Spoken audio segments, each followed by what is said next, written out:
دنیا میں کیا کیا چاہیے، مرتے وقت کیا چاہیے، قبر میں کیا چاہتا ہوں، محشر کے دن میں اپنے لیے کیا چاہتا ہوں، ان دنیا اینڈ ان ہیئر آفٹر آپ کی نیڈز کیا ہیں.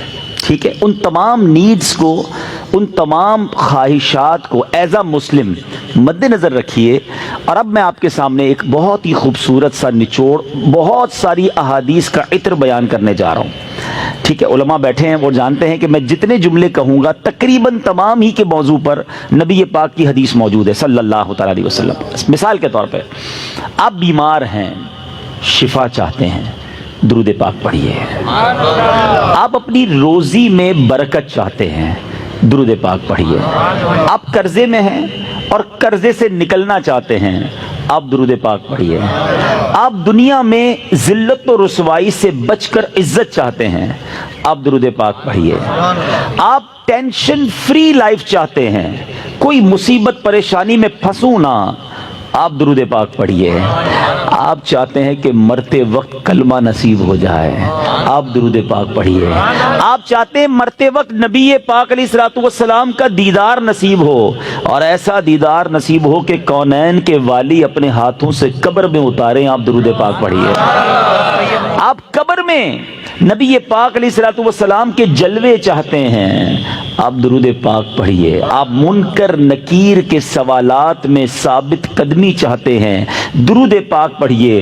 سنو، قبر میں نبی پاک نظر آئیں اور ان کی پہچان چاہتے ہیں تو درود پاک پڑھیے. بروز محشر جب ساری دنیا اٹھے گی، آپ نبی پاک کے پرچم تلے اٹھنا چاہتے ہیں، لواء الحمد کے ساتھ اٹھنا چاہتے ہیں، آپ درود پاک پڑھیے. حوض کوثر پر بڑا رش ہوگا، مگر نبی پاک کے ہاتھوں جام کوثر چاہتے ہیں تو درود پاک پڑھیے. آپ پل صراط پر گھبراتے ہوئے نہیں، ثابت قدمی سے گزرنا چاہتے ہیں، آپ درود پاک پڑھیے. اور سنو، نبی پاک کے ساتھ جنت میں جانا چاہتے ہیں تو درود پاک پڑھیے. مدینے جانا چاہتے ہیں، سرکار کے روضے پہ جانا چاہتے ہیں، آپ درود پاک پڑھیے. اور سنو، میرے آقا کا دیدار کرنا چاہتے ہیں، پھر بھی درود پاک پڑھیے.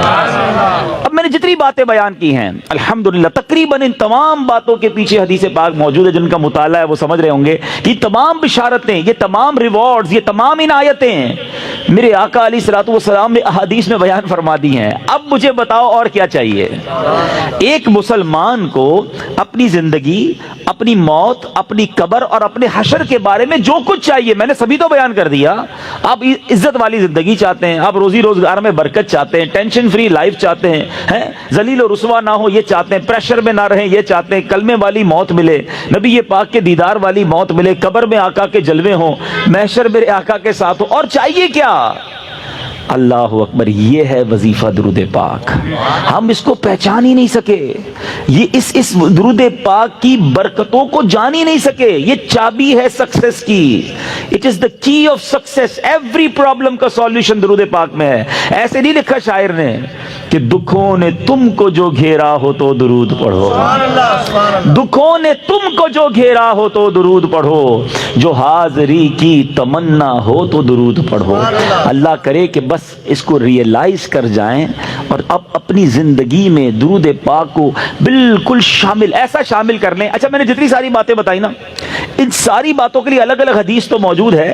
میں آپ کو ایک اور خوبصورت حدیث سناتا ہوں جو اس بات کو مزید ایلابوریٹ کر دے گی. نبی پاک علیہ الصلوۃ والسلام کی بارگاہ میں ایک صحابی آئے، کہتے حضور صلی اللہ تعالی علیہ وسلم، میں اپنی ضروریات زندگی، کھانا پینا سونا، اپنے معمولات کے بعد اپنی لائف کا 25%، ایک چوتھائی وقت آپ پر درود پڑھنے میں صرف کروں گا. نبی پاک علیہ الصلوۃ والسلام نے فرمایا بہت اچھی بات. حدیث کا خلاصہ ہے، تھوڑا بڑھا لو تو اور اچھا ہے. کہتے حضور 50% آپ اپنے وقت کو درود پاک میں صرف کروں گا. فرمایا بہت اچھی بات ہے، لیکن اور بڑھا لو تو اچھا ہے. کہتے حضور اب 75% درود پاک میں ٹائم گزاروں گا. فرمایا اور بڑھا لو تو اچھا ہے. کہتے بس اب اپنے ضروریات کے بعد حضور سارا دن آپ پر درود پڑھتا رہوں گا. فرمایا اگر ایسا کرو گے تو تمہاری ساری مشکلوں کے لیے کافی ہوگا، تمہاری تمام ضروریات کے لیے کافی ہوگا. اٹ مینز یہ سولوشن ہے. ہم پریشان بھی ہوتے ہیں پھر بھی درود نہیں پڑھتے، ہم قرضے میں ہوتے ہیں درود نہیں پڑھتے، ہمارے کاروبار کی پرابلم آ جاتی ہے ہم درود نہیں پڑھتے، ہم بیمار ہو جاتے ہیں ہم درود نہیں پڑھتے، حالانکہ سب کا علاج ہے. سبحان اللہ. تو اب آج اس خوبصورت اجتماع میں آئے ہیں, یہ پہلے ریئلائزیشن لے کر جائیں کہ میں نے اب اپنی زندگی میں درود پاک کو بالکل ایسا شامل کر لینا ہے جیسے زندگی میں بہت ساری ضروری زندگی کی چیزیں شامل کی ہیں. پہلے تو محبت کے ساتھ درود پاک پڑھ لیں, صلو علی الحبیب صلی اللہ تعالی علی محمد صلی اللہ علیہ وسلم. اب میں ایک اور جہت کی طرف بات کرنا چاہتا ہوں. فضیلت تو سن لی, مزہ بھی بہت آیا, سبحان اللہ بھی بڑی زور سے نکلا. درود پاک کل سے شامل ہوگا یا نہیں اس کی گارنٹی نہیں ہے. اچھا, ہم نے پہلے بھی کئی بار فضیلتیں سنی ہیں. دعوت اسلامی والے تو جب بیان کرتے ہیں پہلے درود پاک کی فضیلت بیان کرتے ہیں, اور جب سنتے ہیں ماشاءاللہ مزہ بھی بہت آتا ہے, لیکن ایک دو دن بعد پھر وہی پورا دن گزر جاتا ہے, درود پاک شامل نہیں ہوتا. میں نے بہت غور کیا, سچی بتا رہا ہوں, میں اپنے لیے غور کیا کہ یار بیان تو بڑے کرتا ہے, تیری زندگی میں کتنے درود ہیں, کتنے پڑھتا ہے روز درود پاک؟ دنیا کو کہتا ہے روز اتنے 100 درود پڑھو, ادھر پڑھو. میں نے بہت غور کیا کہ یار پڑھتا تو ہوں, لیکن جس کو کہنا کہ زندگی کا جزو لا ينفق بن جائے, ایسا زندگی کا حصہ بن جائے کہ اس کے بغیر زندگی نہ گزرے, تو اس کا طریقہ کیا ہوگا؟ آپ دیکھیں, زندگی میں بہت ساری چیزیں آپ کی میری ایسی آئیں جو پہلے نہیں تھیں, مگر ہم نے اس کو زندگی کا حصہ بنایا. مثال کے طور پہ اللہ پاک آپ سب کو ہمیشہ صحت مند رکھے, عافیت میں رکھے, لیکن کبھی کبھی انسان کی زندگی میں ایسا موقع آتا ہے دوائی آ جاتی ہے. ڈاکٹر کہتا ہے آپ کو جناب یہ پرابلم ہو گئی ہے, اب صبح دوپہر شام یہ دوائی پینی ہے آپ نے, اور حال میں پینی ہے. ہم کیا کرتے ہیں, ڈاکٹر کے سامنے یہ تو نہیں کہتے انشاءاللہ, اس کے بعد گھر چلے جاتے ہیں. ڈاکٹر اگلے مہینے جاتے, کیا ہوا؟ بولا وہ نعرہ تو لگایا تھا, دوائی تو نہیں پینی. نہیں, فوراً پلان, ادھر نیت, فوراً پلان. باہر نکلتے ہی پہلے اس کا پرچہ لے کے جاتے ہیں میڈیکل اسٹور پہ, 1 مہینے کی دوائی دو. اسٹارٹ شروع کیا نا, نیت کی اور پلاننگ شروع کی سسٹم میں لانے کے لیے. اب ذرا پوائنٹ سمجھیے گا, جو میں نے ریئلائز کیا آج آپ کو فارمولہ دے دیتا ہوں. اچھا, دوائی لی. اچھا, ہم جیسا آدمی جو بیزی ہے وہ کیا کرتا ہے, وہ دوائی بھی تھوڑی زیادہ لیتا ہے. ایک پتہ رکھتا ہے آفس میں کہ یار دوپہر کے کھانے کے بعد آفس پہ ہوتا ہوں ادھر پیوں گا. ایک رکھتا ہے ادھر جدھر بیڈ روم میں بیڈ ہوتا ہے, اور بچوں کی والدہ کو بھی کہہ دیا, اب آفس والوں کو بھی کہہ دیا بھائی یاد سے مجھے دوائی پلا دینا. سسٹم بنایا نا. اب آپ کی دوائی نہیں چھوٹ رہی ہے, آپ کی دوائی تینوں ٹائم ہو رہی ہے. لنچ میں بھی کھا رہے ہیں, ناشتے میں بھی کھا رہے ہیں, رات کو بھی کھا رہے ہیں. کیسے آ گئی؟ لائف میں تو نہیں تھی, انوالو کیا آپ نے, پلان کیا. اب یہ زندگی کا ایسا حصہ بنی کہ آپ دوائی نہیں بھول رہے. ایسی بہت ساری چیزیں ہیں. میں چاہتا ہوں میں درود بھی کبھی نہ بھولوں, میں روز درود پڑھوں, کیونکہ مر جاؤں گا تھوڑے دنوں میں, تھوڑی تو دن رہ گئے لائف کے. اگر یہ پڑھ کر نہ گیا, یہ ذکر و درود زبان پر نہ رہے, تو یہ ساری نیکیاں برکتیں جو سنتا ہوں کیسے ملیں گی مجھے؟ اب سسٹم کیسے بنے گا؟ اب میں نے جو اپنے لیے بنایا وہ اچھی نیت سے بتا دیتا ہوں آپ کو. سب سے پہلے اپنے ساتھ تسبیح رکھنا شروع کریں. تسبیح جو ہے نا, یہ زبان کی لگام ہے, یاد رکھیں. کوئی بھی تسبیح ہو آپ کے ساتھ ہونی چاہیے. اچھا, تسبیح بھی ایک نہ لیں, آپ تسبیح لیں 3-4. ایک رکھیں اپنی گاڑی میں, ایک رکھیں اپنے بیڈ روم میں جہاں آپ لیٹتے نا اپنے ساتھ ادھر, ایک رکھیں اپنی آفس کی ٹیبل پر. یہ تسبیحاں آپ کو یاد دلائیں گی درود باقی ہے, ذکر باقی ہے. جدھر موقع ملے آپ کو کوئی کہنا یار 5 منٹ میں آتا ہوں, 5 منٹ میں موبائل نہ نکالیں اور براؤزنگ شروع نہ کر دیں, 5 منٹ میں نکالیں تسبیح اور آپ درود پڑھنا شروع کر دیں. وہ 5 منٹ میں بھر لیں, نہیں 10 منٹ میں آ جائے, مسئلہ نہیں, میرے 100 درود ہو جائیں گے. آپ کو انتظار مہنگا نہیں لگے گا, آپ کو ویٹنگ ٹائم بور نہیں کرے گا. آپ کو پتہ اس نے انتظار کرایا, میرے نہ جانے کتنے گناہ معاف ہو چکے ہیں. ایک دوسرا فارمولہ. اچھا, کسی کو یہ نہ لگے میرا تسبیح کا کاروبار ہے, مولانا صاحب کنٹینر بک کر کے آئے اور آج جناب سب کو 4 تسبیح کا کہہ رہے ہیں. میرا کوئی تسبیح کا کاروبار نہیں بھائی. میں جو اللہ جانتے ہیں میری نیت کیا ہے, کہ میری اور آپ کی لائف میں درود پاک ایک ایسا جز بن جائے کہ میرا کوئی دن نہ گزرے کثرت سے درود پڑھے بغیر. اچھا, پھر دوسرا کام ایک اور کر لیں. تقریباً سارے لوگ واک کرتے ہیں, اچھی بات ہے, صحت کے لیے کرنی چاہیے.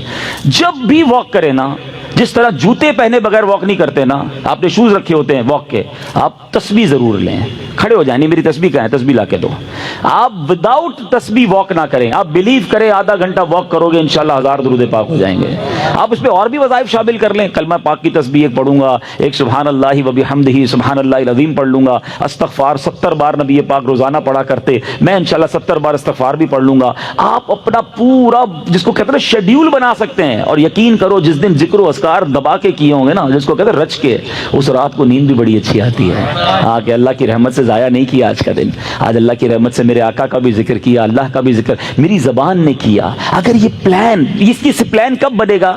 جب اس کی اہمیت محسوس ہوگی. کہیں گے یار مولانا صاحب اتنے ساری باتیں باقی ہیں, پتہ نہیں کس موضوع کو لے کے بیٹھ گئے. ٹھیک ہے, آپ کی مرضی, اگر آپ کو یہ نارمل اور آرڈنری بات لگتی ہے, ورنہ بلیو کریں ہمارے اسلاف اتنا ذکر کرتے تھے. بزرگان دین کی سیرت کو پڑھیں نا, ایک بزرگ کے بارے میں آتا ہے وہ ہر وقت ذکر الہی کرتے تھے. ایک بار کسی راستے سے گزرے, واپس آئے, پھر اس روڈ سے گزرے. کسی نے کہا حضرت ابھی تو گزر کے گئے تھے اس گلی سے. کہتے ہیں ہاں گزر تو گیا تھا, مگر گزرتے گزرتے اللہ کا ذکر نہیں کیا تھا. میں چاہتا ہوں میں زندگی میں جس سڑک سے گزروں, جس راستے سے گزروں, اس راستے کو, اس سڑک کو اللہ کے ذکر کا گواہ بنا کر جاؤں. یہ مائنڈ سیٹ تھا. حضرت جنید بغدادی رحمت اللہ تعالی علیہ اپنے زمانے کے ولی ہیں, اولیاء کے سردار ہیں. کتنی نیکیاں تھیں ان کے پاس, ہمارے پاس تو ہے ہی کچھ نہیں, مگر اتنا اللہ کا ذکر کرتے, زبان سے اتنے ذکر الہی کرتے تھے کہ ایک بار آپ گئے کسی باربر شاپ پہ مونچھیں بنوانے, تو جو مونچھیں کاٹنے والا تھا کہتا حضرت تھوڑی دیر خاموش ہو جائیں, آپ ذکر روک دیں, میں نے آپ کی مونچھیں کاٹنی, آپ کے ہونٹ کٹ جائیں گے. فرماتے تم اپنا کام کرو, میرے ہونٹوں پہ زخم لگتا ہے تو لگ جائے, میں اللہ کا ذکر نہیں چھوڑ سکتا. اصل میں وہ لوگ یہ سمجھ گئے تھے کہ یہ لائف جو ہے نا بہت تھوڑی ہے, جتنی نیکیاں کمانی ہے کما کے جائیں تاکہ ادھر آرام کریں. یہ آرام کا ٹائم نہیں ہے, یہ انجوائے کا ٹائم نہیں ہے. لائف دنیا جو ہے نا دار العمل ہے, جزا کا ٹائم, انعام کا ٹائم, سکون کا ٹائم, یہ آخرت کا ہے. بس کچھ لوگ سمجھ بیٹھے کہ یہی مزے کا ٹائم ہے, یہی عیش کرنے کا ٹائم ہے. یہاں جناب انجوائمنٹ میں لگ گئے, نہ نمازیں پڑھتے ہیں, نہ قرآن پڑھتے ہیں, نہ ذکر کرتے ہیں. ارے ادھر جمع کرو, ادھر مزہ آئے گا, ادھر نیکیاں کمانی ہو. کہتے ہیں نا سیزن لگا ہوا ہے. لوگ کاروباری لوگ کہتے ہیں یار ان دنوں میں ہمارا بڑا سیزن ہے, ہم بہت کام کرتے ہیں, سیزن کے بعد پھر ریسٹ کریں گے. جب تک میری آپ کی سانسیں باقی ہیں نا, نیکیوں کا سیزن لگا ہوا ہے. کر لو جتنی نیکیاں کرنی ہے, نوافل پڑھیں, درود پڑھیں, ذکر کریں, حرام کاموں سے بچیں, تاکہ جب قبر میں جائیں نا, آپ کو پتہ ہے کچھ خوش نصیب ایسے ہوں گے جب وہ قبر میں جائیں گے تو ان کو فرشتوں کی طرف سے کیا ندا دی جائے گی, انعام پتہ ہے کیا دیا جائے گا؟ نم کا نومت العروس, سو جا کہ جیسے دلہن سوتی ہے. قبر کے اندر ایسے سکون سے سو جا, بے فکر ہو کر, کیونکہ اب اللہ اس سے راضی ہے. وہ ایسی زندگی گزار کر آیا ہے, تو اللہ کرے میں اور آپ ایسی زندگی گزاریں. بزرگوں کا ایک قول ہے, کاش دل میں اتر جائے, کہ زمین کے اوپر کام, زمین کے اندر آرام. اللہ زمین کے اوپر ایسا کام لے لے کہ جب زمین کے اندر جائیں نا تو وہاں آرام کریں. ادھر مار پڑی تو کدھر جائیں گے؟ اللہ کرے دل میں اتر جائے میری بات. نیت کرتے ہیں اب روز درود کثرت سے پڑھیں گے انشاءاللہ. میں بھی نیت کرتا ہوں, آپ بھی نیت کریں. اب ذکر و درود انشاءاللہ زبان پر جاری رہے گا, محبت کے ساتھ با آواز بلند ایک بار اور صلو علی الحبیب صلی اللہ تعالی علی محمد صلی اللہ علیہ وسلم. آج جس موضوع پر میں نے چند مدنی پھول پیش کرنے ہیں, دنیا میں جب ہمیں کوئی مشکل درپیش آتی ہے, کوئی ڈیفیکلٹ ڈے آتا ہے, کسی جگہ جانے کا پلان بنتا ہے, تو ہم اس کی پریپریشن کرتے ہیں, اس کی معلومات لیتے ہیں کہ یار میں فلاں ملک میں جا رہا ہوں, بتاؤ موسم کیسا ہوگا, اچھا وہاں کرنسی کون سی چلتی ہے, کوئی جان پہچان والا بندہ ہو تو ذرا اس کا نمبر بھی دے دو, کوئی مصیبت آ جائے تو رابطہ رہے گا. 2-4 لوگوں سے پلاننگ کر رہے ہوتے ہیں یار فلاں جگہ جانا ہے. اچھا اسی طرح پاکستان میں بھی رہ رہے ہیں, لیکن کوئی انٹرویو آ گیا, کوئی کسی بڑی آفس میں جانا ہے, کسی بڑے بندے کے پاس جانا ہے, تو بندہ ادھر بھی سوچ رہا ہوتا ہے کہ یار کس طرح معلومات کر لوں کہ کیا پوچھیں گے, کیا سوال ہوگا. ہم ہر ڈیفیکلٹی سے پہلے پریپریشن کرتے ہیں, یہ ہماری ایک سائیکی ہے انسان کی. لیکن ہم سب جانتے ہیں کہ ایک ایسا ڈیفیکلٹ ڈے, ایک ایسا مشکل دن جو ہم سب نے فیس کرنا ہے, اور اس سے زیادہ مشکل دن کوئی اور نہیں ہے کائنات میں, اس سے زیادہ ڈیفیکلٹ ڈے کوئی اور نہیں ہے. لیکن لگتا ایسا ہے کہ پریپریشن تو دور کی بات ہے, اس کا ذکر بھی کوئی نہیں کرتا, سوچتا بھی نہیں کہ یار وہ دن آنے والا ہے.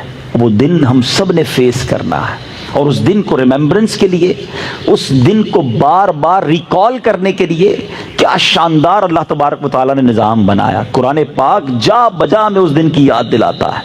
لیکن بالخصوص اگر نماز کو دیکھیں, جب ہم نماز پڑھتے ہیں تو بار بار کیا پڑھتے ہیں؟ سورہ فاتحہ پڑھتے ہیں نا. کتنا شاندار ایک گویا ریکال ہے. بسم اللہ الرحمن الرحیم, الحمدللہ رب العالمین, الرحمن الرحیم, مالک یوم الدین. ہر روز پڑھ رہے ہیں. روزے جزا کا مالک ہے اللہ. کیا ہے؟ روزے جزا کا مالک. یہ روزے جزا کیا ہے؟ ڈے آف ججمنٹ, فیصلے کا دن. یہ دن ہے قیامت کا. ہم روز یاد کر رہے ہیں سورہ فاتحہ میں مگر سوچتے نہیں کہ اس دن ہوگا کیا، میں نے کیا تیاری کی ہے اس دن، اتنا ڈیفیکلٹ ہے. ادھر تو کوئی سورس بھی چل جاتی ہے نا، یار فلاں جگہ جا رہا ہوں ایک کال کر دینا، بلکہ ایسا کرو یار تم میرے ساتھ ہی چل لو، آپ کی بڑی اچھی سلام دعا، آپ بھی آ جاؤ. کوئی ساتھ دینے والا جس دن نہیں ہوگا، میں اکیلا اللہ کی بارگاہ میں پیش ہوں گا، اور میرے سامنے ڈیفیکلٹیز اور پہاڑ کتنے بڑے بڑے ہیں بعد میں بتاؤں گا، اور آپ کو بھی معلوم ہے کہ سوائے ایک ہستی کے کوئی ساتھ دینے والا نہیں ہوگا. لیکن ذرا پہلے قرآن کا ایک مختصر جائزہ لیتے ہیں کہ قرآن نے کیسا شاندار اسلوب اختیار کیا، بار بار ہمیں سمجھایا، بار بار ہمیں بتایا. اللہ تبارک و تعالیٰ قرآن مجید فرقان حمید کی سورہ قارعہ، یہ 30ویں پارے کی سورت ہے، اور قارعہ کے بارے میں علماء فرماتے ہیں کہ یہ قیامت ہی کا ایک نام ہے، another name of قیامہ. اور آپ ذرا دیکھیں کہ مختصر سی صورت میں ایک سینیریو بھی بتایا اور تمہارے ساتھ ہونا کیا ہے یہ بھی بتا دیا. اور قرآن پاک کا ایک بڑا شاندار اسلوب ہے، جب کسی چیز پر توجہ دلانی ہوتی ہے، ایمفسائز کرنا ہوتا ہے، تو اس کو پہلے سوالیہ طور پہ قرآن بیان کرتا ہے، پھر خود قرآن ہی اس کا جواب دیتا ہے. بسم اللہ الرحمن الرحیم، قرآن کہتا ہے القارعۃ مالقارعہ، دل دہلانے والی. اور تم نے کیا جانا کیا ہے دل دہلانے والی؟ فرماتا ہے القارعۃ مالقارعہ، دل دہلانے والی. کیا ہے وہ دہلانے والی؟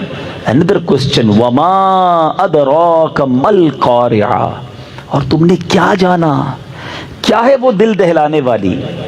قرآن ہی ہم سے سوال کر رہا ہے، تاکہ اب دیکھیں میں یہ سوال بھی کر رہا ہوں، میں ترجمہ بھی کر رہا ہوں، تو اب سب کی توجہ کیچ ہو رہی ہے. اور کیا خوبصورت انداز ہے کہ پہلے توجہ لی جاتی ہے، پھر اسے بیان کیا جاتا ہے تاکہ مزید دل میں بات اتر جائے. آپ نے سورہ قدر میں بھی یہ اسلوب دیکھا ہوگا، اِنَّا أَنزَلْنَاهُ فِي لَيْلَةِ الْقَدْرِ وَمَا أَدْرَاكَ مَا لَيْلَةُ الْقَدْرِ. پھر قرآن نے جواب دیا کہ لَيْلَةُ الْقَدْرِ خَيْرٌ مِّنْ أَلْفِ شَهْرٍ. پہلے کوسچن دین آنسر. اب چونکہ ایک اہم بات کی جا رہی ہے، ریئلائزیشن کروائی جا رہی ہے، تو القارعۃ مالقارعہ وما ادراک مالقارعہ، تم نے کیا جانا کیا ہے دل دہلانے والی؟ اب قرآن بتا رہا ہے کہ وہ کیا ہے، اس دن کیا ہوگا. فرمایا یوم یکون الناس کالفراش المبثوث، فرمایا اس دن آدمی ایسے ہوں گے جیسے پھیلے ہوئے پتنگے. آپ نے بارش میں دیکھا ہوگا لائٹ کے گرد پتنگے گھوم رہے ہوتے ہیں، کوئی ادھر جا رہا ہوتا ہے، کوئی ادھر جا رہا ہوتا ہے، کوئی ڈائمنشن نہیں ہوتی، کوئی گر رہا ہوتا ہے. جس طرح بدحواس پتنگے ہوتے ہیں نا، اس طرح لوگ بدحواس ہوں گے. نوبڈی، کوئی سمجھ ہی نہیں پا رہا ہوگا کہ ہو کیا رہا ہے، اتنی دہشت ہوگی، اتنا خوف ہوگا. پھر آگے فرمایا یہ تو بندوں کا حال ہے نا، ماؤنٹینز، رینج آف ماؤنٹینز ہیں، کتنے بڑے بڑے پہاڑ ہیں. ہم جب پہاڑ کے سامنے جاتے ہیں، کبھی آپ ماؤنٹین ایریا میں گئے ہوں گے، اپنی اوقات اتنی سی لگتی ہے، یار میں کتنا اور یہ کتنا بڑا، اللہ کی شان، کتنی طاقت ہوگی اس میں، کتنے معدنیات، کبھی لاوا نکل رہا ہوتا ہے، کبھی پیٹرول نکل رہا ہوتا ہے، کبھی ماربل کے پہاڑ، اتنے بڑے بڑے پہاڑ سالوں سے توڑے ختم ہی نہیں ہو رہے. مگر یہ سارے پہاڑ کیا ہو جائیں گے؟ قرآن کہتا ہے یوم یکون الناس کالفراش المبثوث، آدمی ہوں گے پھیلے پتنگے.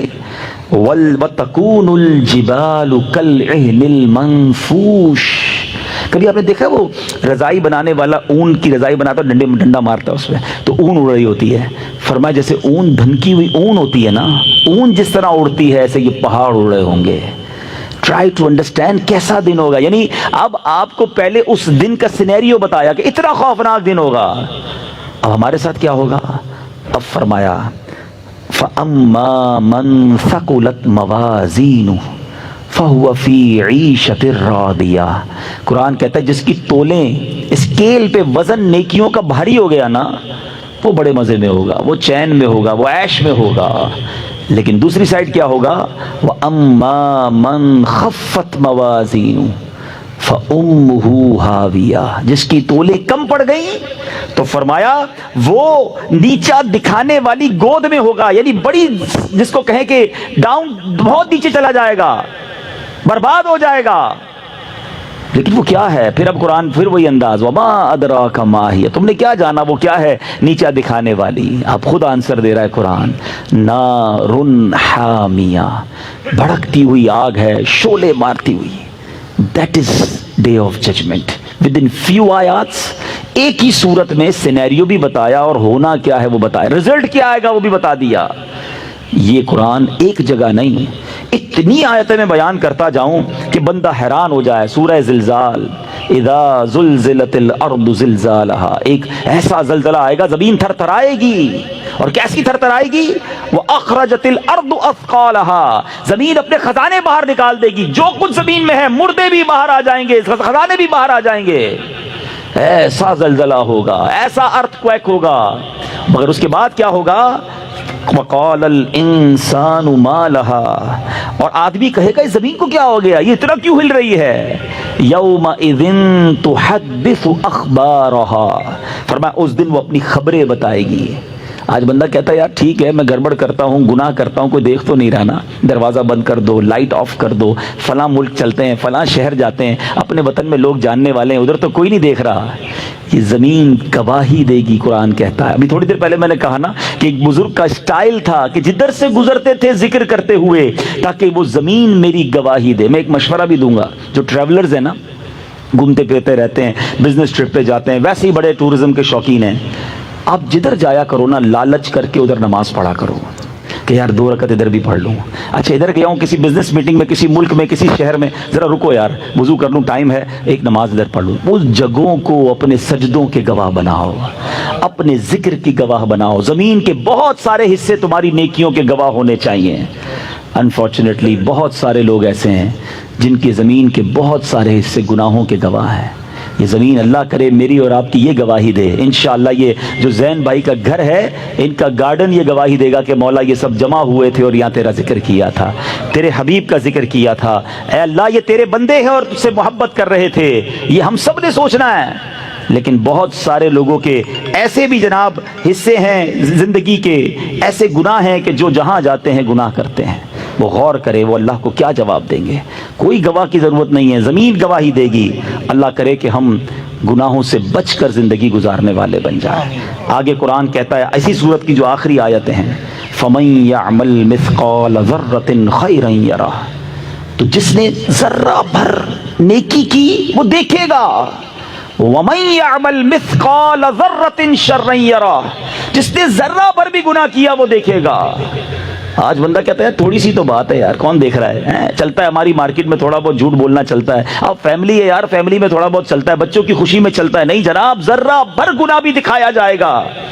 چھوٹی چھوٹی نیکیاں چھوڑ دیتے ہیں لوگ، نفل ہی ہے نا، صدقہ ہی تو ہے، فرض تو نہیں ہے۔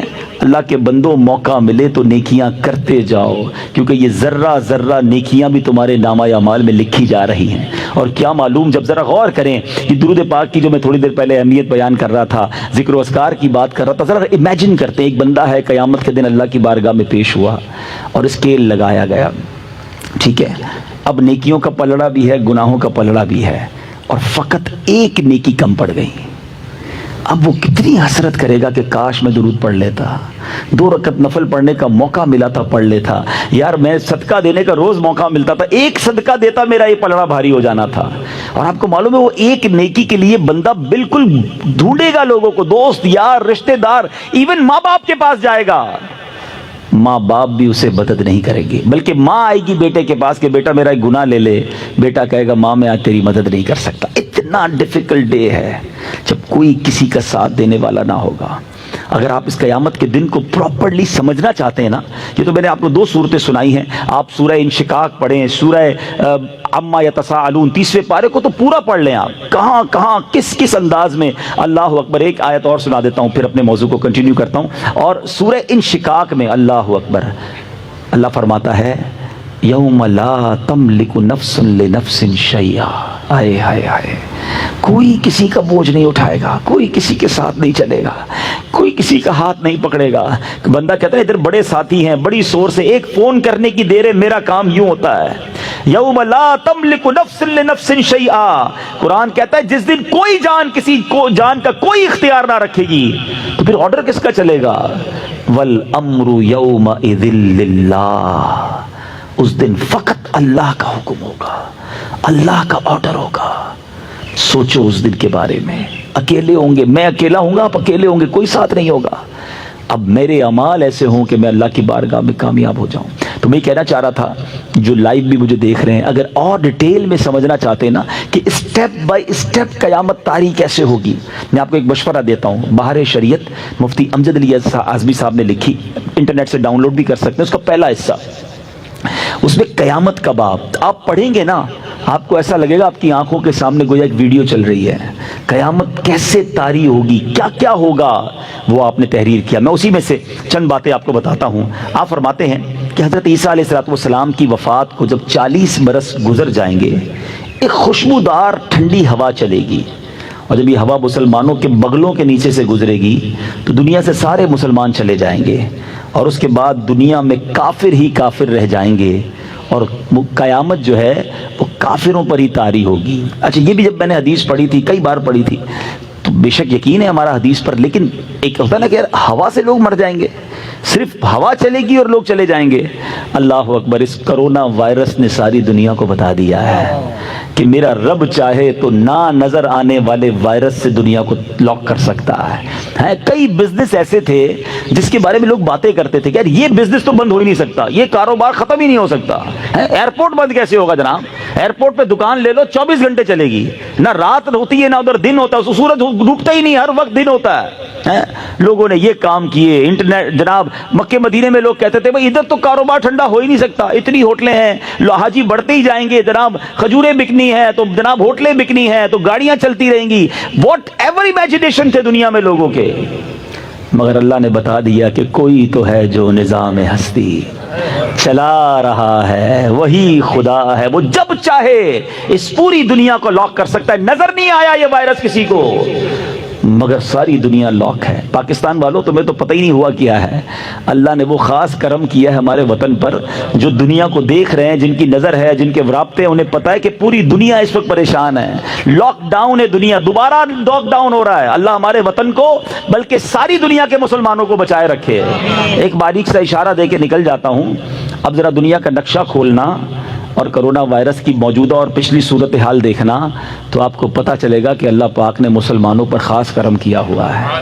جدھر جدھر مسلمان ہیں سارے چین میں اللہ کی رحمت سے۔ ہاں یہ دیکھ لیں، اور یہ اللہ کی شان ہے۔ پچھلے دنوں میری امریکہ بات ہو رہی تھی، وہاں کے جو بہت بڑے ڈاکٹر تھے مسلمان ہیں، تو ان سے بات ہو رہی تھی، کہہ رہے ہمارے یہاں باقاعدہ ایک سیمینار ہوا، ایک میٹنگ کال ہوئی کہ پاکستان کو اسٹڈی کریں، 22 کروڑ کا ملک ہے، ان کے پاس میڈیکل فیسلٹیز نہیں ہیں، صفائی ستھرائی کا یہ حال ہے، اور جناب وہ لوگ بغیر ماسک لگائے گھوم رہے ہیں، ادھر کوئی اتنا بڑا مسئلہ نہیں ہے، ہمارے ہاسپٹل میں جگہ نہیں۔ کہتے سارے غیر مسلم ڈاکٹر تھے۔ میں نے کہا وجہ کوئی اور نہیں ہے، وہ کلمہ پڑھنے والے ہیں، وہ اذانیں دینے والے ہیں، وہ وضو کرنے والے ہیں، وہ اولیاء کو ماننے والے ہیں۔ اے میرے میٹھے اسلامی بھائیوں، آج نہیں، انشاءاللہ تاریخ بتائے گی، 2020 پر کتابیں لکھی جائیں گی، 2020 اتنا جلدی دنیا نہیں بھولے گی، اس پر بڑی ریسرچ ہونی ہے اور اگلے کئی سو سال تک ہونی ہے، اور دنیا نے اس بات کو پھر جا کے ماننا ہے کہ جناب اسلام تھا جو مسلمانوں کو بچا گیا، اور بہت ساری ایسی چیزیں تھیں۔ اولیاء کا فیضان پاکستان پر ہے، اللہ سلامت رکھے میرے پیر و مرشد کو۔ جب سے لاک ڈاؤن لگا ہے وہ دن ہے، آج کا دن ہے، روزانہ مدنی چینل پر اذان ہو رہی ہے، اب تک اذان کا سلسلہ ہے۔ اللہ کے ولی نے کہا اذان دینا یہ بلائیں ٹالے گا، یقین ہو تو رب کریم غیب سے مدد اتارتا ہے۔ ہم اللہ سے دعا کرتے، احتیاط بالکل کرنی چاہیے، مگر میں صرف یہ بتانا چاہ رہا ہوں کہ میرے رب نے اس کائنات کو بتایا ہے کہ اس کی قدرت کا نظارہ کیا ہے۔ ہوا چلے گی قیامت سے پہلے بھی، اگر یہی کرونا سانس کے ذریعے آتا تو، اگر ہوا میں ہوتا تو پھر وہی ہو جاتا، جو سونگتا وہ جاتا۔ اگر یہی اسی وائرس کو فضا میں صرف آ جاتا یہ، تو میرے رب کے لیے تو کچھ مطلب ناممکن نہیں ہے نا۔ بہرحال ہوا چلے گی، مسلمان سارے دنیا سے چلے جائیں گے، اب صرف کافر ہوں گے، اور اب ان پر قیامت طاری ہوگی۔ حضرت اسرافیل علیہ السلام کو حکم دیا جائے گا سور پھونکنے کے لیے۔ مفتی امجد علی اعظمی صاحب نے اتنی ڈیٹیل سے لکھا ہے کہ اگر آپ پڑھتے ہیں تو ایسا لگتا ہے کہ آپ کی آنکھوں کے سامنے منظر آ جاتا ہے۔ فرماتے ہیں کوئی دیوار پہ لیپی لگا رہا ہوگا، کوئی کھانا کھا رہا ہوگا، کوئی اپنے گھر کا کام کر رہا ہوگا، اور اس دوران یکایک ایک آواز سنائی دے گی۔ سب لوگ کان لگائیں گے کہ یہ کیسی آواز ہے، ہلکی سی آواز ہوگی، اور دفعتاً یہ آواز تیز ہوتی جائے گی۔ حضرت اسرافیل جو سور پھونکیں گے نا، وہ آواز تیز ہوتی جائے گی، اور تیز ہوتی جائے گی، اور تیز ہوتی جائے گی، اور اتنی تیز ہو جائے گی کہ اب سارے لوگ بے ہوش ہو جائیں گے، اور آخر کار سب دنیا سے چلے جائیں گے۔ حضرت اسرافیل بھی چلے جائیں گے، سور بھی فنا ہو جائے گی، دنیا میں کوئی نہیں بچے گا، جنوں انس فرشتے سب فنا ہو جائیں گے۔ اللہ اکبر۔ اب اس وقت کیا ہوگا؟ اس وقت اللہ کریم عز و جل کی طرف سے ایک اعلان ہوگا، لمن الملک اليوم، آج کس کی بادشاہت ہے؟ کہاں ہے جبارین؟ کہاں ہے متکبرین؟ کہاں ہے وہ لوگ جو کہتے تھے میرے بغیر دنیا کا نظام نہیں چل سکتا، لمن الملک اليوم، مگر احادیث میں الفاظ ہیں کوئی جواب دینے والا ہوگا تو جواب دے گا نا، اللہ تبارک و تعالیٰ ہی جواب عطا فرمائے گا، للہ الواحد القہار، صرف اللہ واحد قہار کی سلطنت ہے۔ پھر جب تک اللہ چاہے گا یہ پھر دنیا میں صرف اللہ ہی ہوگا، پھر اس کے بعد اب پھر دوبارہ سور کو پیدا کیا جائے گا، پھر حضرت اسرافیل علیہ السلام کو زندہ کیا جائے گا اور پھر سور پھونکی جائے گی۔ اب سب لوگ اہل محشر اپنی قبروں سے نکلیں گے، ترتیب پتہ ہے کیا ہوگی؟ سب سے پہلے میرے آقا علیہ السلام قبر منور سے نکلیں گے، روضہ انور سے، مدینہ منورہ سے۔ اور سنو صدیق اکبر رضی اللہ تعالیٰ عنہ اور حضرت عمر فاروق کی شان دیکھو کہ نبی پاک کے ساتھ ہاتھوں میں ہاتھ ڈالے یہ بھی محشر کی طرف آئیں گے۔ ایک بار نبی پاک علیہ السلام صحابہ کے پاس آئے اور حیات طیبہ میں دائیں ہاتھ میں حضرت ابوبکر صدیق کا ہاتھ ہے، بائیں ہاتھ میں حضرت عمر فاروق کا ہاتھ ہے، اور تشریف لائے، فرمایا دیکھ لو جیسے آج آئے ہیں محشر کے دن بھی ایسے ہی آئیں گے۔ پھر اہل بقی، اہل معالی، جنت المعلا، اہل بقی اور یہ سب لوگ اپنی اپنی قبروں سے نکلیں گے۔ ملک شام کی سرزمین پر یہ میدان سجایا جائے گا، سب لوگ محشر کے میدان میں پہنچیں گے۔ زمین تانبے کی ہوگی، سورج 1.25 میل پر ہوگا، پہلے اتنا پسینہ لوگوں کو بہے گا، کتابوں میں لکھا ہے کہ زمین جذب کرے گی 70 ہاتھ، 70 یارڈز پسینہ جذب ہو جائے گا۔ اب زمین میں بھی جذب کرنے کی طاقت نہ رہے گی، پھر وہ پسینہ اوپر آئے گا، جیسے جیسے گناہ ہوں گے، کسی کے ٹخنوں تک، کسی کے گھٹنوں تک، کسی کی کمر تک، سارے لوگ پریشان۔ آدھا دن قیامت کا انتظار میں گزرے گا۔ آج کسی کو دھوپ میں 5 منٹ کھڑا کرو نا، میں آ رہا ہوں، تو 5 منٹ میں بندہ پسینہ پسینہ ہو جاتا ہے، دھوپ میں 5 منٹ بھی نہیں کھڑے رہ سکتے، ایسی دھوپ، ایسی پیاس، اور 50% آف دا ڈے صرف انتظار میں گزر جائے گا۔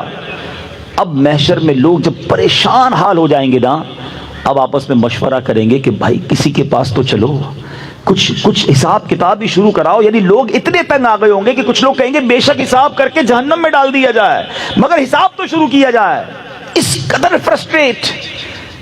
اب اس کے بعد اہل محشر کہیں گے کہ حضرت آدم کے پاس چلتے ہیں، سب گھومتے گھومتے ڈھونڈیں گے حضرت آدم علیہ السلام کو، کہیں گے آپ ابو البشر ہیں، آپ اللہ تبارک و تعالیٰ نے آپ کو بڑا مرتبہ دیا، آپ صفی اللہ ہیں، آپ جنت میں اللہ تبارک و تعالیٰ کے کرم سے رہے ہیں، حضور آج ہماری مدد کیجیے، آج ہمارا حال دیکھیے، ہم آپ کی اولاد ہیں۔ حضرت آدم علیہ السلام فرمائیں گے کہ آج مجھے خود اپنی فکر ہے، آج اللہ نے جیسا غضب کیا ایسا پہلے کبھی نہیں کیا، کسی اور کے پاس جاؤ، اذهبوا الی غیری۔ اہل محشر حضرت نوح کے پاس جائیں گے، وہ بھی مدد نہیں کریں گے، حضرت موسیٰ کے پاس جائیں گے، وہ بھی مدد نہیں کریں گے۔ اس کے بعد وہ جب حضرت ابراہیم خلیل اللہ علیہ نبینا علیہ السلام کے پاس جائیں گے، وہ بھی فرمائیں گے میں تمہاری آج مدد نہیں کر سکتا، کہیں گے پھر آپ ہی تو بتائیں جائیں کس کے پاس؟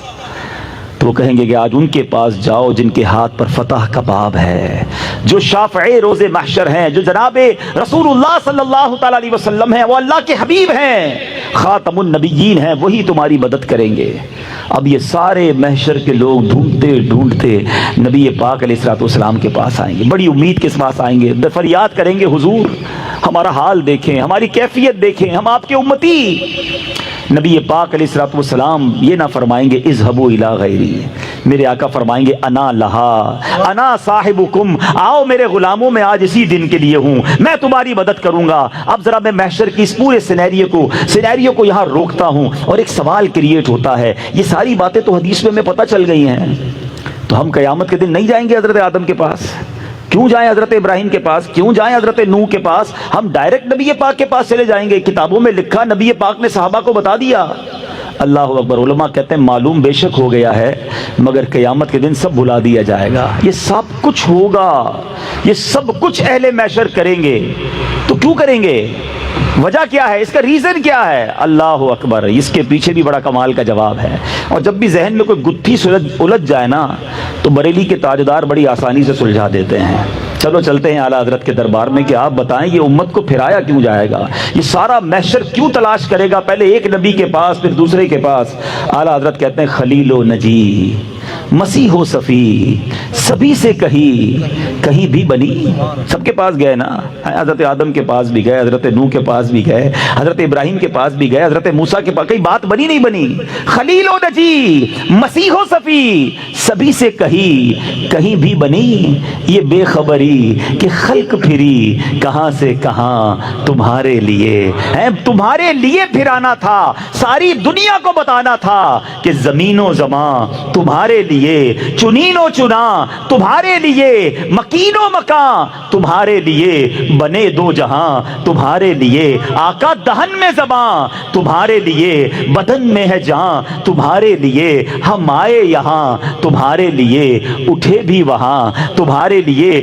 ساری کائنات کو یہ منظر دکھانا ہے. جناب ایک اور لاجیکلی کوسچن کریٹ ہوتا ہے, قبر سے اٹھتے ہاتھ میں رپورٹ کارڈ پکڑا دیا جاتا, تم مایو, تم جو ہے مجرم ہو, جہنم میں جاؤ, تم جناب سعادت مند ہو, مقبول ہو, جنت میں جاؤ, اپنے اپنے راستے چلے جاتے. اتنا بڑا میدان محشر سجانا, ساری دنیا کو جمع کرنا, اس کے پیچھے ریزن کیا ہے؟ عشق کا جواب سن لو.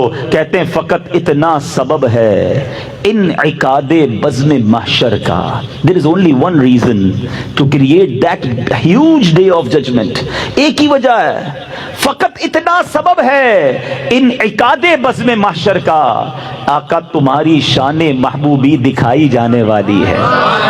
دیکھیں نا, مسلمان تو ایک لمیٹڈ ہے نا, بہت سارے اس وقت بھی دنیا میں لوگ ہیں, بلکہ زیادہ وہ لوگ ہیں جو نبی پاک کو نہیں مانتے, اسلام کو نہیں مانتے, اور ایسے ساری دنیا میں زیادہ ہی ہوں گے.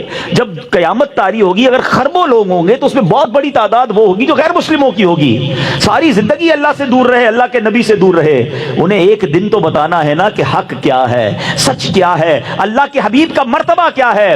سنو, کتابوں میں لکھا, علماء کہتے ہیں محشر کے دن جتنے غیر مسلم ہیں سب ایمان لے آئیں گے, سب مانیں گے ہاں یہ ہم مانتے ہیں اللہ کے نبی ہیں, آج ہم مانتے ہیں اللہ ایک ہے, اور جو یہ کہتے تھے وہ ٹھیک ہے. مگر اس دن ان کا ماننا جو ہے وہ قبول نہ کیا جائے گا. تمہیں مبارک ہو, تم نے آج مانا ہے, کیونکہ میرے اعلیٰ حضرت لکھتے ہیں آج لے ان کی پناہ, آج مدد مانگ ان سے, آج لے ان کی پناہ, آج مدد مانگ ان سے, پھر نہ مانیں گے قیامت میں اگر مان گیا. ادھر تو سارے مان جائیں گے, مگر ادھر کا ماننا نہ ماننا ہوگا. بہرحال میرے بیچ اسلامی بھائیوں, اب کیا ہوگا؟ نبی پاک سجدہ فرمائیں گے. وہ کیسا سجدہ ہوگا؟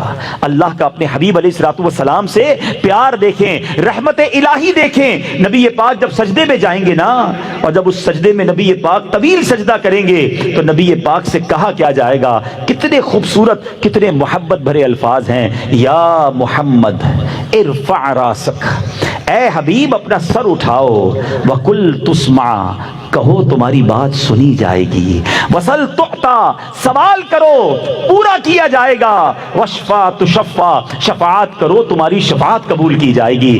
اب نبی پاک علیہ الصلوۃ والسلام شفاعت کا دروازہ کھولیں گے. میرے آقا علیہ الصلوۃ والسلام کی برکت سے حساب کتاب کا معاملہ شروع ہوگا. اللہ اکبر. اور اب نبی پاک کے کمالات کا ظہور ہوگا. اب میرے آقا علیہ الصلوۃ والسلام کی امت کی غم خاری نظر آئے گی. کیا حال ہوگا؟ سنو, ایک صحابی رسول نبی پاک کے پاس آئے, عرض کرتے یا رسول اللہ صلی اللہ تعالی علیہ وسلم, دنیا میں جب جی گھبراتا ہے حضور, ہم آپ کے پاس آ کر آپ کا دیدار کرتے ہیں, دل کو چین پڑ جاتا ہے. قیامت کے دن تو بڑا رش ہوگا. حدیث کا خلاصہ بیان کر رہا ہوں. آپ کے گرد صدیقین ہوں گے, انبیاء ہوں گے. یا رسول اللہ وہاں ہم آپ کو کیسے تلاش کریں گے, اور آپ کے پاس کیسے آئیں گے, میں کدھر ڈھونڈوں آپ کو؟ سنو, میرے آقا علیہ الصلوۃ والسلام نے یہ ایڈریس نہ دیا کہ قیامت میں ایک سب سے بڑا محل ہوگا, سب سے بڑا نورانی محل ہوگا, وہ میرا ہوگا کیونکہ میں خاتم المرسلین ہوں. نہیں نہیں, میرے آقا فرماتے مجھے تلاش کرنا ہو تو حوض کوثر پر آ جانا.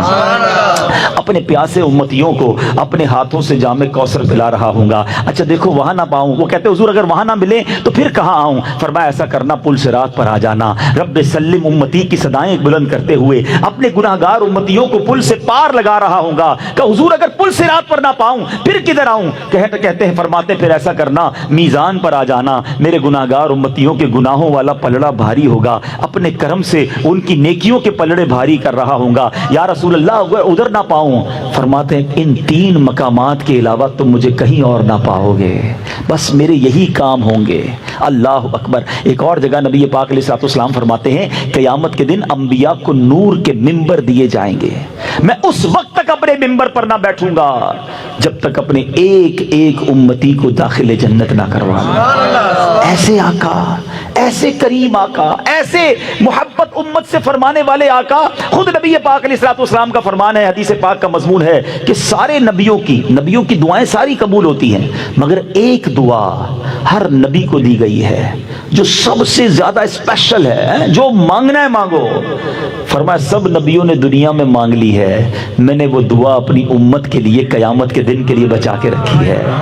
اے گناہ گارو، وہ تم سے اتنا پیار کرتے ہیں، وہ تم سے اتنی محبت کرتے ہیں، فرمایا وہ دعا میں نے قیامت کے دن کے لیے بچا رکھی ہے۔ ایک اور حدیث پاک جس کا مضمون ہے، نبی پاک فرماتے مجھے آپشن دیا گیا کہ میری 50% امت بخش دی جائے یا شفاعت لے لو۔ کہتے ہیں میں نے شفاعت رب سے لے لی ہے کیونکہ یہ اس سے بھی زیادہ برکت والی ہے۔ ایسے میرے آقا ہیں۔ سیدی اعلیٰ حضرت کے برادر مولانا حسن رضا خان صاحب لکھتے ہیں نا کہ وہ جگہ تو کیسی ہوگی کہ ماں بھی نہیں پہچانے گی، والد بھی نہیں پہچانے گا، مگر آقا امتی کو کیسے ڈھونڈیں گے؟ فرماتے ہیں عزیز بچے کو ماں جس طرح تلاش کرے، ماں سے بچہ بچھڑ جائے کیسی تلاش کرتی ہے؟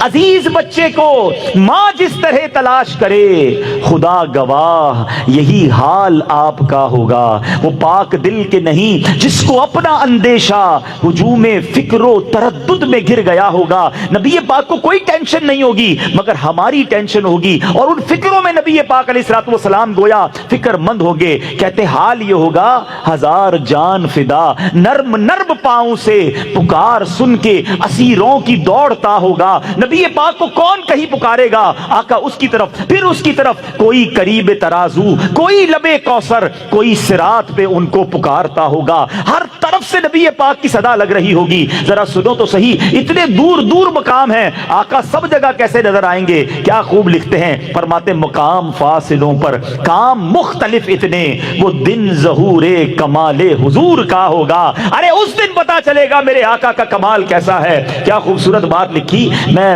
ایک شعر سنانے جا رہا ہوں، جو سمجھ جائیں گے ان کی طبیعت ہری بھری ہو جائے گی اور احساس ہوگا کہ خاندان اعلیٰ حضرت کا کمال کیسا ہے۔ کہتے ہیں گناہ گار پہ جب لطف آپ کا ہوگا، نبی پاک کی جب مہربانی ہوگی نا غلام پر، گناہ گار کی شفاعت کریں گے۔ اب ذرا جملہ سنیے گا، کیا بغیر کیا بے کیا کیا ہوگا۔ شاعری کی دنیا کا شاہکار ہے، میں اس پر پورا بیان کر سکتا ہوں، اشارہ دے کر چلا جاؤں گا، لطف اٹھائیے گا اس شعر کا۔ 4 بار کیا یوز کیا ہے، کی کاف یا الف، ٹھیک ہے نا، 4 بار کیا یوز کیا ہے، چاروں بار معنی الگ ہے۔ کہتے کیا بغیر کیا، اب سمجھو ذرا ہم نے کیا کیا ہے، گناہ تو کیے ہیں، نبی پاک کرم فرمائیں گے نا وہ بے کیے ہو جائیں گے، وہ ڈیلیٹ ہو جائے گا، گناہ معاف ہو جائیں گے۔ جو کیا ہے وہ بے کیا ہو جائے گا، اور جو بے کیا ہے، نیکیاں تو کی نہیں ہیں، وہ کیا ہو جائے گا، یعنی گناہ جو ہے وہ نیکیوں سے بدل جائیں گے۔ اب پھر یہ شعر سنو، کہتے گناہ گار پہ جب لطف آپ کا ہوگا، کیا بغیر کیا بے کیا کیا ہوگا۔ ایسی غلامی والی زندگی گزارنا، سنو کیا ہونا ہے غلاموں کے ساتھ، غلام ان کی عنایت سے چین میں ہوں گے، اور عدو نبی پاک کا جو دشمن ہے وہ آفت میں مبتلا ہوگا۔ اللہ مجھے اور آپ کو نبی پاک کی غلامی والی زندگی عطا فرمائے، کیونکہ نبی پاک نے اپنے غلاموں کو تلاش کرنا ہے، آقا نے اپنے امتیوں کی بخشش کروانی ہے۔ سنو لواء الحمد کے بارے میں بڑی کمال کی بات اعلیٰ حضرت نے اپنی کتاب میں لکھی، ایک حدیث پاک نقل کی، جو پرچم نبی پاک کو عطا کیا جائے گا لواء الحمد، اس کی چوڑائی اتنی ہوگی، اتنا بڑا پرچم ہوگا کہ 1600 برس 1600 ایئرز اگر کوئی گھڑ سوار گھوڑا دوڑائے جتنا فاصلہ طے کرے گا اتنا بڑا یہ پرچم ہوگا۔ اچھا میں سوچتا رہا یہ پرچم کتنا بڑا اور اس پرچم سے کام کیا ہوگا۔ ماشاءاللہ ریحان باپو بیٹھے ہیں، ہم بھی یہ کلام بچپن سے سن رہے ہیں، جب سے دعوت اسلامی میں آئے، یہ گناہ گار، یہ والی جو ہے تمہارا نام مصیبت میں جب لیا ہوگا، اس کا ایک شعر ہے، میں نے جب تک یہ حدیث نہیں پڑھی تھی نا مجھے یہ شعر سمجھ نہیں آیا تھا۔ اب ذرا میں تھوڑا سا آپ کو سمجھاتا ہوں یہ پرچم کام کیا کرے گا۔ آپ میں سے ماشاءاللہ کئیوں نے حج کیا ہے، حج پہ ہوتے ہیں 35-30 لاکھ 25 لاکھ آدمی، اور پنجابی میں کہتے ہیں نا رش کہتے کس کو ہے، لگ پتا جاتا ہے، 25-30 لاکھ بھی اندازہ ہو جاتا ہے کہ عوام کس کو کہتے ہیں۔ ادھر کتنے ہوں گے محشر میں؟ 7-7.5 ارب تو ابھی ہے نا۔ حضرت آدم سے لے کر صبح قیامت تک جتنے لوگ اس دنیا میں آئے، جتنے یونیورس میں آئے، اٹ مینز خربوں لوگ ہوں گے، کیسے نبی پاک کو تلاش کریں گے؟ عرفات میں خیمہ نہیں ملتا، 25-30 لاکھ لوگوں میں کھو جائے تو بندے کا پورا ہی ٹائم نکل جاتا ہے، تو اربوں لوگوں میں آقا کو کیسے تلاش کریں گے؟ اللہ اکبر، دیکھو انتظام کیا کیا ہے ہمیں تلاش کرنے کا ہے، سننا ذرا مزہ آئے گا۔ اچھا آپ نے حج پہ دیکھا ہوگا کہ بڑے بڑے بلون لگاتے ہیں خیموں کے اوپر، دور سے میں نظر آ جاتا ہے یہ پیلے رنگ کا بلون ہے نا، یہ ساؤتھ ایشیا والے خیمے، ہمیں ادھر جانا ہے، کیونکہ اور تو کچھ نظر نہیں آتا، اونچائی پہ کچھ چیزوں پہ نظر آتی ہے۔ اللہ اکبر، لواء الحمد بتائے گا آقا کدھر ہے۔ اے پرچم لگانے والوں تمہیں مبارک ہو، پرچم کی پہچان وہاں بھی ہوگی، قیامت کے دن میرے آقا کدھر ہے، غلام جو دور ہوں گے۔ اب ذرا شعر سننا، مولانا حسن رضا خان صاحب لکھتے ہیں، فرماتے مقام خسرو دین، دور کے غلاموں کو پتہ نہیں کدھر ہوں گے ہم، اور نبی پاک کدھر ہوں گے؟ مقام خسرو دین یعنی آقا کی نشانی، نبی پاک کا مقام، دور کے غلاموں کو لوائے حمد کا پرچم بتا رہا ہوگا۔ یہ پرچم بتائے گا چلو آقا ادھر ہیں، وہ دیکھو پرچم نظر آ رہا ہے، اور انشاءاللہ جب نبی پاک کے پاس جائیں گے تو آقا اپنے دامن میں چھپا لیں گے۔ تو اے میرے میٹھے اسلامی بھائیوں، باتیں تو اور بھی بہت ساری ہیں، مگر وقت چونکہ ایک لمیٹڈ بیان ہوتا ہے، میں صرف یہ بتا رہا ہوں کہ یہ ہوگا قیامت کا دن، ہے وہ ڈیفیکلٹ ڈے، بہت مشکل دن ہے۔ اللہ تعالیٰ جس سے ناراض ہوا وہ مارا جائے گا۔ ابھی تو اپنے اعمال پتہ ہی نہیں نا کسی کو، میں کیا کر کے بیٹھا ہوں، آپ نے کیا کیا ہوا ہے، ہم ایک دوسرے کے سامنے بڑے شریف بنے بیٹھے ہیں، اللہ تو جب سب جانتا ہے نا۔ اس دن جب نامہ اعمال ہاتھ میں دے کر کہا گیا، اللہ نہ کرے ہمیں کہا گیا کہ پڑھ کر سناؤ، جو جو کیا وہ پڑھ کے سناؤ، تو وہاں تو ساری دنیا ہوگی نا، میرے ماں باپ بھی ہوں گے، میرے دوست بھی ہوں گے، میرے ہاتھ چومنے والے، میری عزت کرنے والے، سوچیں ہیں، ہمارے آقا ہوں گے، خود غوث پاک رضی اللہ تعالیٰ عنہ، کیسے پڑھوں گا میں وہ سب کچھ جو میں نے کیا، جو کہا، جو بولا؟ تو یہ حساب کتاب ہوا تو مارے ہی جائیں گے۔ ادھر فقط رحمت کا آسرا ہے، اور نبی پاک جس پر کرم فرما دیں، نبی پاک کے سوا کسی کی نہیں سنی جائے گی۔ تو میلاد کا مہینہ اب تقریباً اختتام کو ہے، ٹھیک ہے نا، بہت سارے آپ نے بیانات سنے ہوں گے، بڑی محفلوں میں شرکت کی ہوگی، مگر سوال میں یہ کرنا چاہتا ہوں کہ پورا مہینہ ماشاءاللہ ہم نے سیلیبریٹ کیا، بڑی اچھی بات ہے، فرق کیا آیا میرے اور آپ کے اندر؟ لائف میں چینجنگ کیا آئی؟ اس میلاد کے مہینے کے بعد میرے اندر تبدیلی کیا آئی؟ میں جیسا تھا اگر ویسا ہی ہوں؟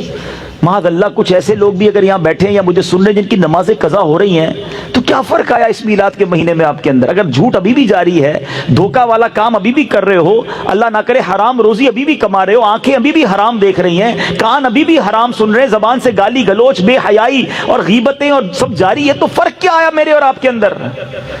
دیکھو ایسی زندگی نہ گزارنا کہ قیامت کے دن نبی پاک اگر ناراض ہو گئے نا، خدا کی قسم ان کے سوا کوئی آسرا نہیں ہے۔ There is only one personality، سنتے ہیں کہ محشر میں صرف ان کی رسائی ہے، صرف ان کی رسائی ہے، اور کوئی نہیں ہوگا جو ہمیں بچا پائے گا۔ تو اگر وہی ناراض ہو گئے تو پھر کدھر جائیں گے؟ تو اپنی زندگی گزارنے کا ایک ہی ٹارگٹ ہونا چاہیے۔ آج سے ایک فارمولہ بنا لو کہ آپ لباس پہنو، آپ گفتگو کرو، آپ کاروبار کرو، آپ فیملی میں کوئی ایونٹ کر رہے ہو، آپ کہیں آؤٹنگ پہ جا رہے ہو، آپ کوئی بزنس اسٹارٹ کر رہے ہو، جو بھی زندگی میں سٹیپ اٹھا رہے ہو، صرف ایک کوسچن اپنے آپ سے کر لو کہ میں جو یہ کروں گا اس سے میرے اللہ اور اس کے رسول راضی ہوں گے یا ناراض ہو جائیں گے؟ اور آپ کو یہ آنسر آئے نا کہ نہیں اس سے تو ناراض ہو جائیں گے، نہیں کرنا، کیونکہ وہ ناراض ہو گئے تو مارے جائیں گے۔ نبی پاک کی رضا رب کی رضا ہے، اور نبی پاک کی رضا کس میں ہے؟ نبی پاک فرماتے ہیں جعلت قرۃ عینی فی الصلاۃ، نماز میں میری آنکھوں کی ٹھنڈک ہے۔ تو نیت کریں انشاءاللہ کہ آج کے بعد ہماری کوئی نماز قضا نہیں ہوگی۔ آقا کی رضا کس میں ہے؟ فرماتے جس نے میری سنت سے محبت کی اس نے مجھ سے محبت کی، اور جس نے مجھ سے محبت کی کانا معی فی الجنہ، وہ جنت میں میرے ساتھ ہوگا۔ آقا کی رضا ان کے طریقے پر عمل کرنے میں، تو اپنی زندگی میں سنتوں کو شامل کریں، یہ سوچ کر شامل کریں کہ نبی پاک کو ناراض نہیں کر سکتا، وہ ناراض ہو گئے تو میں گیا کام سے، میرے تو آپ ہی سب کچھ ہے، رحمت عالم، میں جی رہا ہوں زمانے میں آپ ہی کے لیے۔ تو اپنی ہر زندگی کے کام کو ایک بار پھر کراس چیک کر لیں، اور ان تمام کاموں کو چھوڑیں جو اللہ اور اس کے رسول کے فرمان کے خلاف ہے، ورنہ محشر کے دن کوئی کام نہیں آئے گا، کوئی دوست، کوئی بینک بیلنس، کوئی سپورٹ کرنے نہیں آئے گا۔ اللہ کرے کہ زندگی میں ہم یہ تبدیلی لانے میں کامیاب ہوں. اللہ سلامت رکھے دعوت اسلامی کے مدنی ماحول کو، جو ہمیں بار بار یہ ریئلائز کرواتے ہیں، بار بار یہ سمجھاتے ہیں کہ توبہ کرو اور زندگی ایسی گزارو کہ نبی پاک کے پیچھے پیچھے پھر جنت میں جائیں.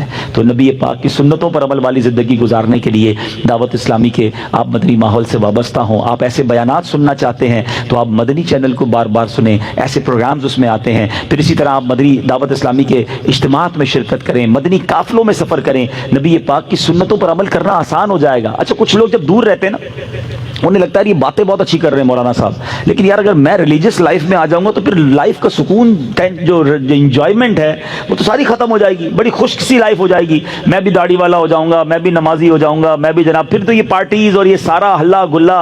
اصل پرابلم پتہ ہی کیا ہے کہ جن لوگوں نے عشق رسول والی اور سنتوں والی لائف گزاری نہیں، وہ سمجھتے ہیں یار ان کی لائف بڑی خشک ہے. میں صحیح بتاؤں، ساری رات فلم دیکھنے میں وہ مزہ نہیں ہے جو یاد رسول میں آنسو بہانے میں ہے. ایک رات ایسی گزار کے دیکھو جو مدینے کی یاد میں گزرے. یقین کرو نیند نہیں آئے گی لیکن روح بھی روشن ہو جائے گی، روح بھی خوش ہو جائے گی. دل میں ہو یاد تیری، گوشے تنہائی ہو، پھر تو خلوت میں عجب انجمن آرائی ہو. اصل پرابلم یہ کہ آپ نے یہ ٹیسٹ لیا نہیں ہے تو آپ کو لگتا ہے ان کی لائف بڑی جو ہے وہ جس کو کہیں کہ بے مزہ ہے. ایک ایگزامپل دے کر بات پوری کر لیتا ہوں. ایک دو دوست تھے. ایک دوست جو ہے وہ ویجیٹیرین تھا، کبھی بھی اس نے گوشت کھایا ہی نہیں، مچھلی کھائی ہی نہیں، چکن کھائی نہیں. اس کے سارے دوست کہتے ہیں یار کمال ہے یار، کبھی تو کھا لو. کہتا ہے مجھے دال سبزی سے اچھا کچھ نہیں لگتا. ایک دن سارے دوستوں نے پلان کیا یار اس کو پکڑ کے آج کھلانا ہی ہے. پکڑا اور اس کے منہ میں ایک دوست نے جناب اچھا سا چکن جو ہے نا ٹکا اس کے منہ میں ڈال دیا. اس نے کھایا، کہتا ہے یار کمال ہے، یہ اتنی مزے کا ہوتا ہے، تھوڑا اور دینا.